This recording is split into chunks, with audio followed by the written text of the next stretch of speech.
Hi everyone. Counselling के लिए बहुत सारी रशेस अब लोगों की चलनी चालू हो गई है और 1-to-1 भी मैंने आंसर देने की बहुत से लोगों को कोशिश की है। होपफुली आप लोगों को कुछ गाइडलाइन ज़रूर मिल रहा होगा, कुछ हेल्प ज़रूर मिल रही होगी।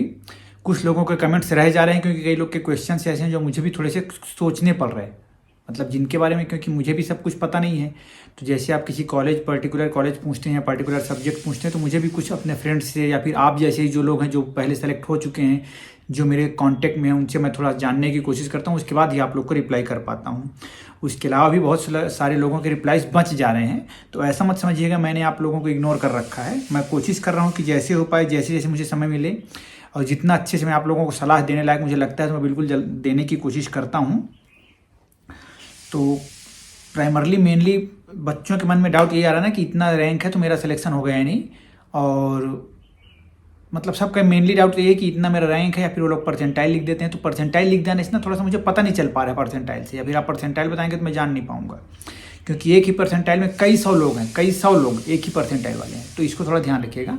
रैंक के बेसिस पे थोड़ा सा अपन थोड़ा कुछ बातें बतला सकते हैं। हाँ, 2-3 क्वेश्चन आप लोगों को मुझे बहुत अच्छे लगे हैं। मैं कोशिश कर रहा हूँ कि उनके बारे में कुछ और इन्फॉर्मेशन निकाल पाऊँ, फिर उसके बाद मैं एक वीडियो प्रॉपर बना दूंगा।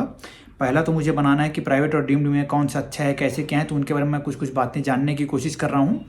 नॉलेज अपडेट हो जाने के बाद मैं 1-2 दिनों में कोशिश करूँगा कि जल्दी जल्दी वो वीडियो आपके पास ला दूँ।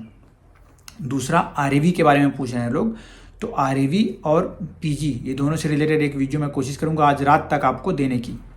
थर्ड पॉइंट, सिलेक्शन होगा कि नहीं, फिर से मैं आप लोगों को बतला देता हूँ कुछ स्पेसिफिक पॉइंट्स जो ध्यान रखने सिलेक्शन के लिए। तो बार बार आप कमेंट्स करते करते थकेंगे नहीं, लोगों से पूछते पूछते थकेंगे नहीं, सेल्फ खुद से भी आप थोड़ा सा इसके बारे में सोच कर आइडिया लगा सकते हैं। उसके बाद भी कुछ डाउट लगे तो बिल्कुल मैं यहाँ पे बैठा हूँ आपको बतलाने के लिए।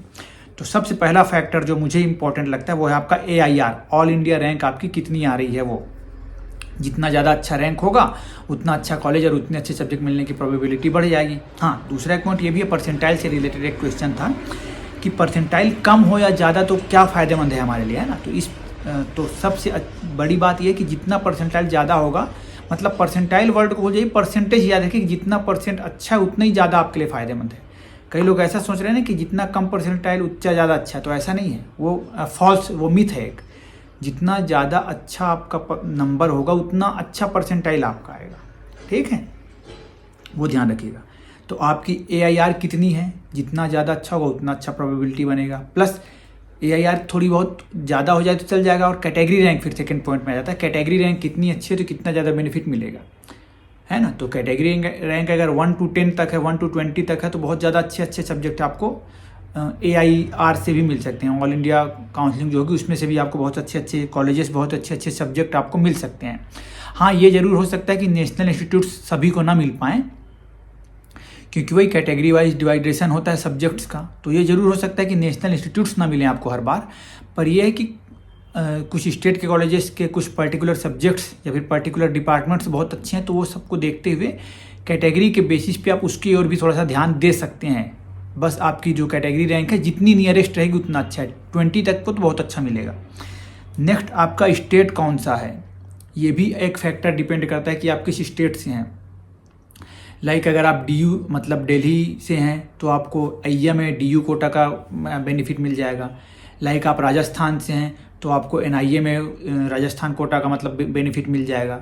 BHU में है कि नहीं ये मुझे थोड़ा आइडिया नहीं है इसका, पर ऐसे मतलब आपको स्टेट से भी एक बेनिफिट आपको मिल सकता है। प्लस आपके स्टेट में अगर आपकी कितने ऊपर बच्चे हैं आपके स्टेट वाली, मतलब मान लो आपका रैंक 10th है और 9 बच्चे आपके स्टेट के हैं, तो आपको तो लास्ट वाला सब्जेक्ट ही मिलेगा।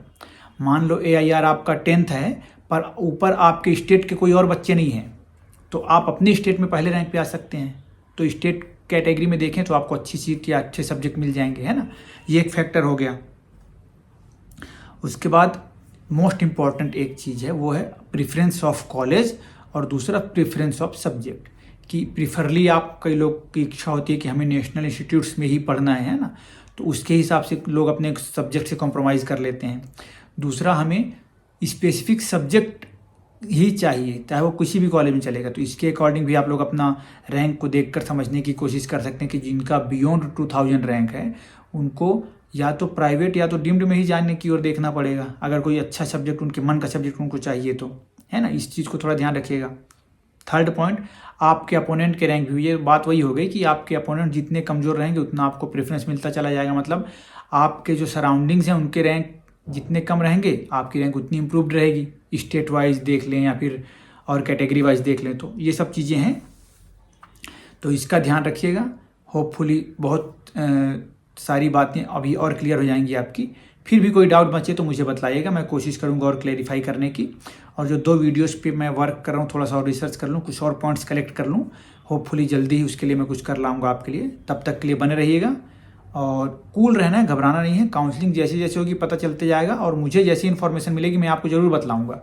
अगर मुझसे कोई अलग इन्फॉर्मेशन आपके पास आ जाएगी तो वो मेरे साथ आप ज़रूर शेयर करिएगा, ताकि मैं और बाकियों तक भी शेयर कर पाऊँ, क्योंकि सब कुछ मुझे पता है ऐसा तो नहीं है, है ना। तो till then stay connected and once again thank you so much.